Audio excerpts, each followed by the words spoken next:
Vamos a comenzar con el acero como material estructural característico de las construcciones agropecuarias.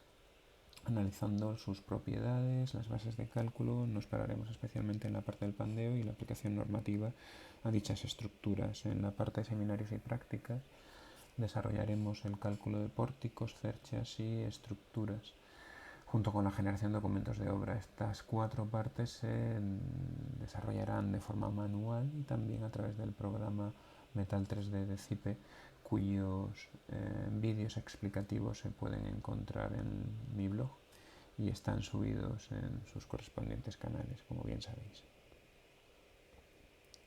El blog, por si alguien no lo recuerda, es encabeceraformacion.blogspot.com.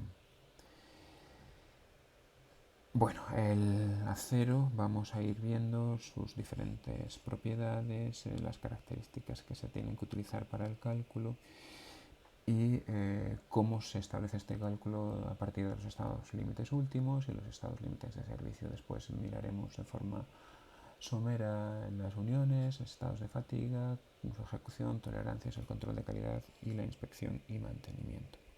Bueno, empezamos con el acero como material. El material acero es una aleación de hierro con carbono cuya proporción nos va a determinar fundamentalmente las propiedades físicas del mismo, especialmente su rigidez. De hecho, cuando se incrementa la cantidad de carbono, el acero que se obtiene es bastante quebradizo, ¿no? Hay varios tipos de acero que se utilizan habitualmente en construcción. Tenemos el acero laminado caliente, que es el característico de las estructuras metálicas y obras públicas, y se obtiene a través de la laminación del acero a partir de una serie de perfiles normalizados, estandarizados.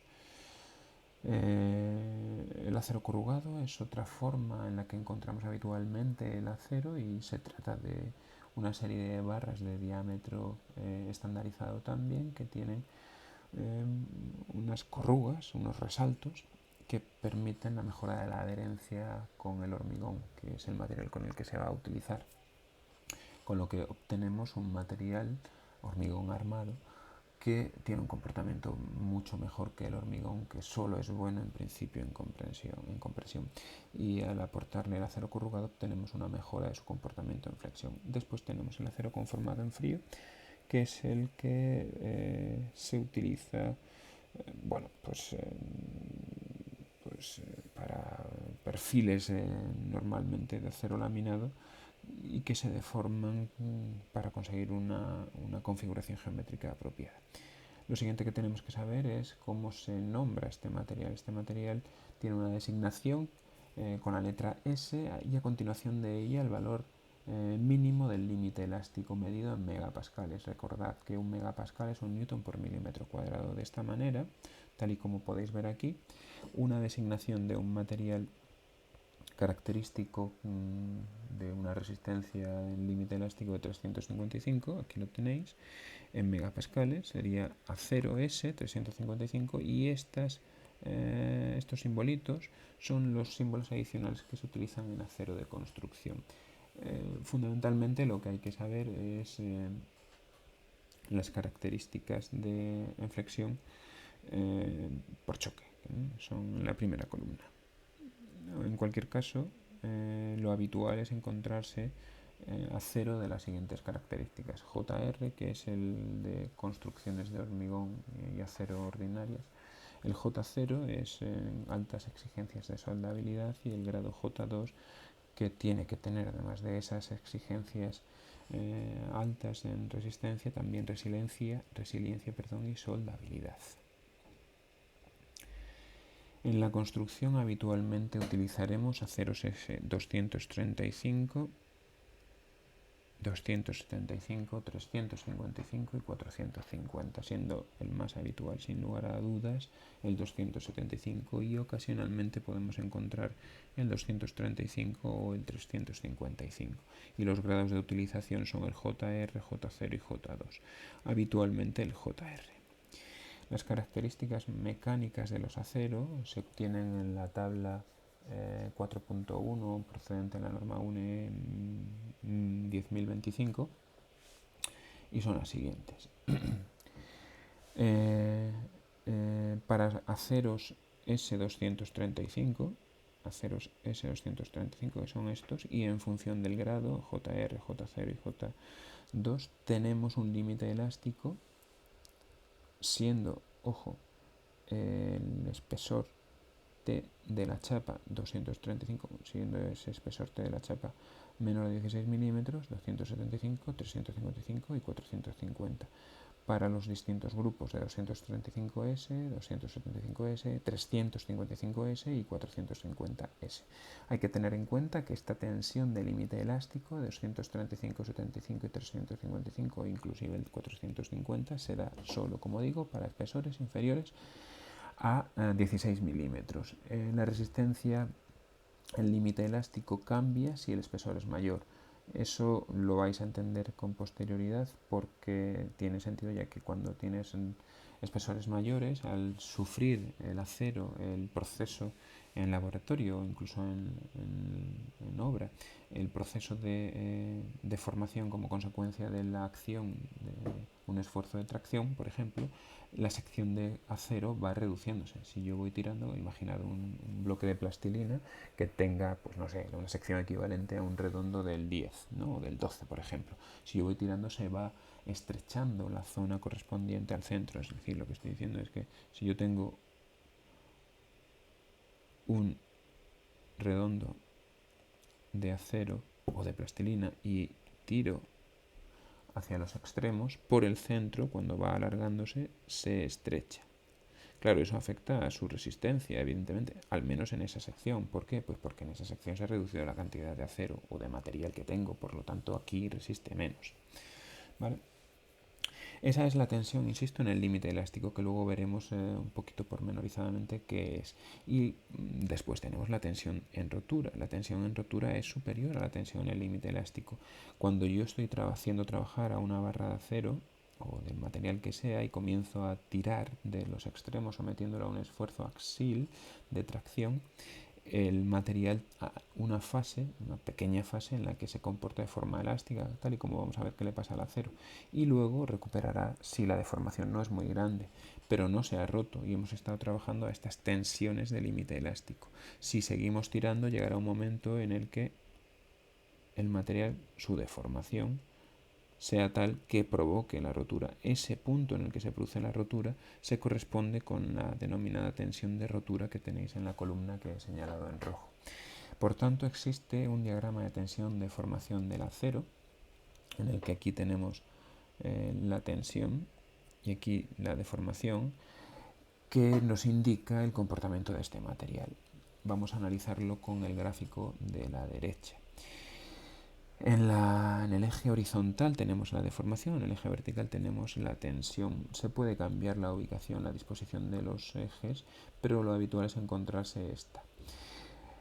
Cuando yo voy incrementando en el eje vertical la tensión, se va produciendo en la barra de acero una deformación. Recordad que lo que tenemos es una barra de acero que está sometida a un esfuerzo axil de tracción. Valdría también de compresión, pero en este caso estamos en la parte positiva, por lo cual la deformación se considera positiva, al igual que la tensión, que también se considera positiva. Si quisiéramos hacer el estudio en la parte negativa, tendríamos que la tensión es negativa y la deformación también es negativa. Es el caso de la compresión, y la gráfica es exactamente simétrica, porque el comportamiento, como hemos dicho, del acero, al tratarse de un material isotrópico, es exactamente igual hacia un lado que otro.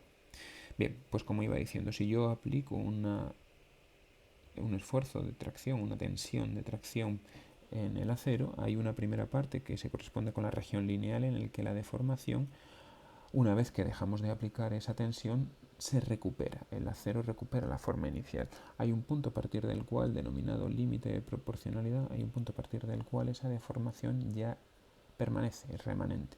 Y el esfuerzo de fluencia hace que, sin incrementar la tensión, se esté produciendo una deformación bastante grande en una zona denominada plástica o de fluencia, que es el caso de la plastilina cuando ya deja de comportarse de forma elástica. A partir del límite del esfuerzo de fluencia y comenzando a aplicar una tensión un poquito mayor, en el punto C, hay una fase de endurecimiento por deformación, es decir, cuando ya se ha deformado el acero comienza a cristalizar de manera que adquiere una fragilidad mayor y hay un punto a partir del cual, denominado esfuerzo último, se produce una fase de estricción en el material, en la deformación del material hasta su rotura. En laboratorio se hace un ensayo complementario que es el que nos lleva al punto de rotura E' con una tensión mayor, que lo que hace es indicarnos con la sección equivalente idéntica a la de la barra de acero inicialmente estudiada cuál es el punto de rotura que tenemos. Quiero decir, cuando yo hago ese estiramiento y la barra se me estrecha, esta sección evidentemente es distinta a la original, que era la que nosotros teníamos con la barra en perfectas condiciones, ¿no? Pero voy a moverlo un poquito, perdonad, para que lo veáis bien.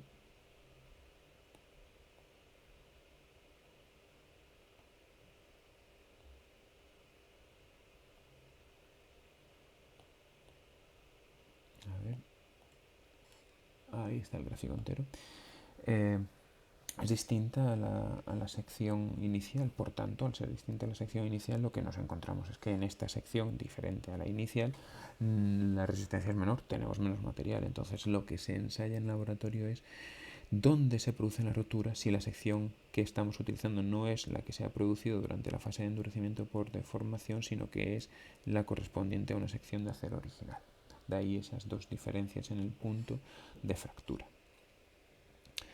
Este diagrama de tensión de formación es realmente importante y es muy útil para comprender el comportamiento del material, ¿eh? Por lo tanto, lo que tenemos que hacer es ir analizando cada uno de los apartados, tal y como está aquí indicado y como acabo de explicaros, para determinar, entender y comprender cuál es el funcionamiento del material sometido a un esfuerzo de tracción o de compresión. ¿Vale? Evidentemente, no hace falta decirlo, pero es obvio, en la zona elástica el comportamiento del material responde a la ley de Hooke. La zona elástica, el comportamiento del material responde a la ley de Hooke. Por tanto, tenemos lo que se denomina el módulo de elasticidad o de proporcionalidad para el acero, que se obtiene de la división entre el cociente entre la tensión y la deformación. Este módulo de Young lo que hace es presentar las mismas dimensiones que el esfuerzo,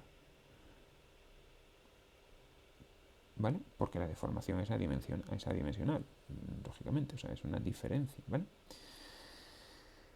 Bueno, aquí tenéis otro ejemplo del comportamiento del material sometido a un esfuerzo de tracción. ¿Veis? La barra que utilizamos para el ensayo inicialmente tiene esta geometría. Según voy aplicando un esfuerzo de tracción se va deformando, veis los sucesivos momentos de deformación, pero hay un punto a partir del cual, en esta zona, antes de llegar a la estricción, que es la zona de fluencia, en la que se reduce la sección. Y después ya en la rotura, evidentemente, se ha roto. Esta sección que nosotros estamos analizando aquí, obviamente es menor que la sección original. Por eso aparece un punto de rotura E' o U', que tiene una resistencia mayor. ¿Vale? Bueno, los aceros tienen estas propiedades, ¿eh? Son características comunes a ellos. El módulo de elasticidad es de 210.000 Newton por milímetro cuadrado. Recordad que estos son megapascales, por eso decía anteriormente que tienen las mismas dimensiones que la resistencia. Cuando digo dimensiones me refiero a unidades. El módulo de rigidez, 81.000 Newton, el coeficiente de Poisson, el coeficiente de dilatación térmica y la densidad. ¿Vale? Vamos a hacer una breve comparación con otros materiales, por ejemplo acero, hormigón y madera, y comprobando cuál es su comportamiento en megapascales con respecto al resto, ¿no? El hormigón en tracción realmente funciona muy mal, en compresión podemos encontrar hormigones de entre 20, 15, 25 es lo más habitual, 25 es lo que se utiliza hoy en día en construcción. Y el módulo de elasticidad, veis en el acero, la tracción y la compresión exactamente la misma, y el módulo de elasticidad pues es de 210.000 newton por milímetro cuadrado y el del hormigón es de 70.000. La madera, curiosamente, no es un material isotrópico, lógico, porque tiene una distribución de fibras diferente, sin embargo tiene un comportamiento de tracción bastante bueno, mejor que el del hormigón en muchas ocasiones, y en compresión también, en función del hormigón que estemos utilizando, encontramos maderas que se comportan muy bien. Otras características, otras propiedades que tiene el acero y que son muy útiles en construcción es la soldabilidad, nos permite hacer uniones entre distintas barras, y su durabilidad, evidentemente siempre y cuando esté protegido de la corrosión, ¿vale? Bueno, vamos a ver, aquí se dan una serie de recomendaciones, ¿no?, para evitar la corrosión. Fundamentalmente el contacto directo con otros materiales que provoque la corrosión o que provoque el par galvánico que termina oxidando al acero, ¿vale? El cálculo. Vamos a ver. ¿Cómo se calcula con acero? Para el cálculo con acero tenemos que hacer dos comprobaciones. Y esto es muy importante que lo tengamos en cuenta porque esas dos comprobaciones son fundamentales. Hay una primera comprobación, que es la de estado límite de servicio, y hay una segunda comprobación, que es la de estabilidad y resistencia, estado límite último. ¿Qué quiere decir esto? Hemos visto el comportamiento del acero. Y hemos visto que su resistencia en la nomenclatura viene definida por el estado límite de servicio. Cuando hablamos de un acero S235, lo que estamos diciendo es que tiene una resistencia en estado límite de servicio de 235 Newton por milímetro cuadrado o megapascales. El estado límite de servicio lo que hace es determinar el rango de resistencia dentro del cual, cuando el hormigón está sometido a el acero está sometido a una serie de acciones, si esas acciones dejan de actuar, se recupera el acero de forma íntegra, es decir, está trabajando en su zona elástica. Y eso es lo que determina el estado límite de servicio, mientras que el estado límite último determina la parte correspondiente a la fluencia y estricción. Es decir, cuando sometemos, antes de la rotura, cuando sometemos al acero a una serie de esfuerzos que provocan deformaciones que no pueden recuperarse, hemos entrado en su zona plástica y nos llevan, si se incrementan esas acciones, a superar el estado límite último o estado de rotura, ¿vale? La resistencia del cálculo, FID, es el cociente entre la tensión del límite elástico y el coeficiente de seguridad del material. ¿Qué significa esto? Esto significa que el S235, la resistencia del material, F sub I igual a 235, si estamos hablando del límite de servicio, no nos sirve para calcular. La que tenemos que calcular, la F sub ID, es esa, 235 Newton por milímetro cuadrado, partido por un coeficiente parcial de seguridad del material. Ese coeficiente parcial de seguridad del material, el coeficiente, viene determinado en el código técnico.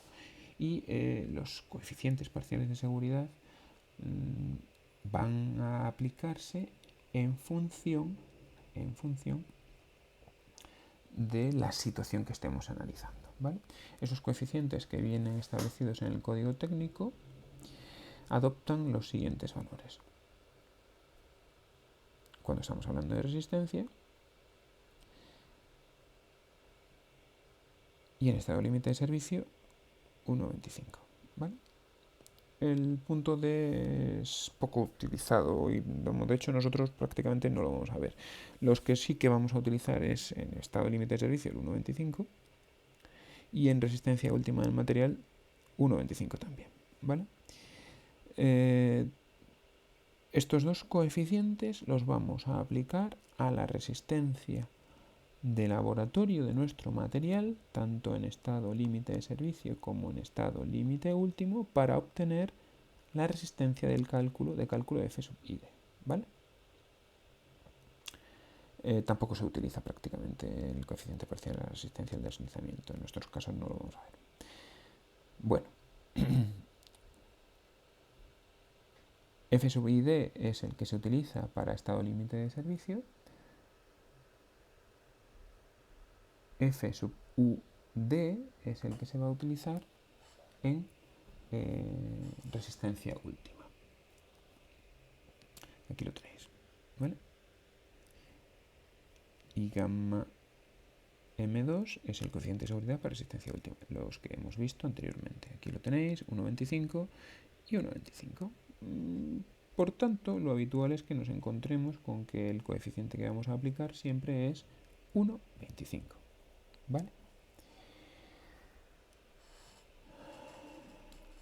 ¿Cómo se desarrolla el análisis estructural?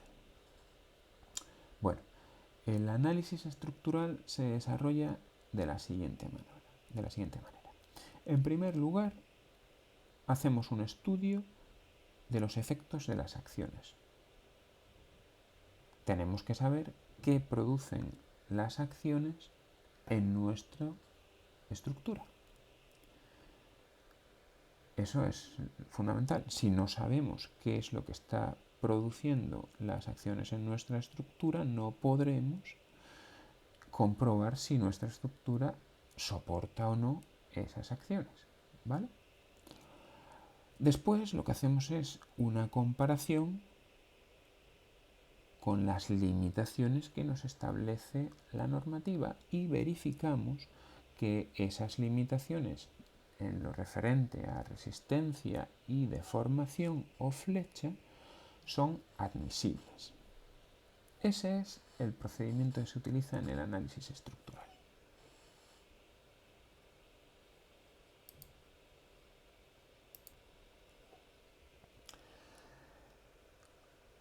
¿Qué es lo que tenemos que tener en cuenta cuando estamos haciendo un estudio, un análisis de los estados límites últimos? ¿Y qué es lo que tenemos que tener en cuenta cuando estamos haciendo un análisis, un estudio de los estados límites de servicio? Pues para los estados límites últimos lo que tenemos que tener en cuenta, además de los esfuerzos, es la esbeltez y el pandeo. Y en el caso del estado límite de servicio lo que tenemos que tener en cuenta es la deformación, que puede ser deformación lineal o deformación en modo de flecha. La flecha, por si no lo sabéis, es yo tengo una barra horizontal sometida a una serie de cargas de carácter vertical y se produce una deformación en función, evidentemente, del apoyo del sistema de vínculos que tengamos en los extremos, ¿no? O sea, si yo tengo una articulación, pues se produce un tipo de deformación. Si tengo un empotramiento, se produce otro tipo de deformación, pero esto es lo que se denomina flecha. Esos son los elementos, el desplome obviamente también y la vibración también, aunque tiene menor incidencia en nuestras estructuras.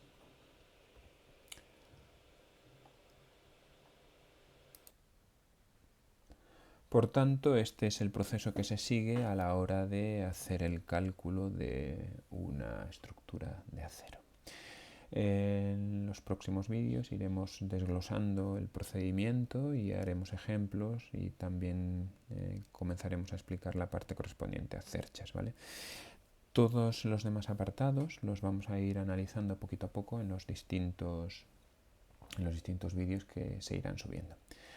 Muy bien, esto es todo por ahora.